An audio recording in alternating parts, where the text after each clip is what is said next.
प्रियकर phone उचलत नसल्याच्या रागातून अल्पवयीन मुलीने स्वतःचेच अश्लील व्हिडिओ व्हायरल केलेत। कोल्हापूर जिल्ह्यातील शिरोळ तालुक्यातून एक काळजाचा थरकाप उडवणारी घटना समोर आली असून या घटनेने संपूर्ण जिल्हा हादरला आहे। एका अल्पवयीन मुलीने आपल्या प्रियकराने फोन उचलला नाही आणि तो आपल्याला भेटायला टाळाटाळ करत असल्याच्या रागातून अत्यंत टोकाचे आणि धक्कादायक पाऊल उचलले।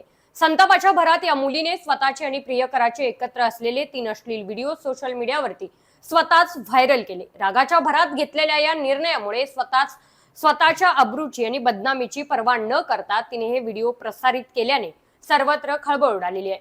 या प्रकरणाची माहिती वाऱ्यासारखी पसरताच परिसरात उलटसुलट चर्चांना उधाण आलेले आहे। या संवेदनशील प्रकरणाची माहिती मिळताच शिरोळ पोलिसांनी तातडीने तपासाची सूत्रे हलवलेली आहेत।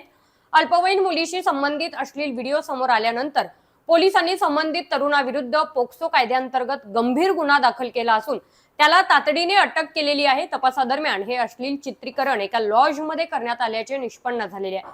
त्यामुळे अल्पवयीन मुलांना प्रवेश देणे आणि अशा कृत्यांना वाव दिल्याप्रकरणी संबंधित लॉज मालकाचीही पोलिसांकडून कसून चौकशी सुरू करण्यात आलेली आहे। नियमांचे उल्लंघन करणाऱ्यांवरती कडक कारवाई करण्याचे संकेत पोलिसांनी दिले असून या घटनेमुळे पालकांमध्ये मुलांच्या आपल्या सोशल मीडिया वापराबाबत चिंता व्यक्त होत आहे।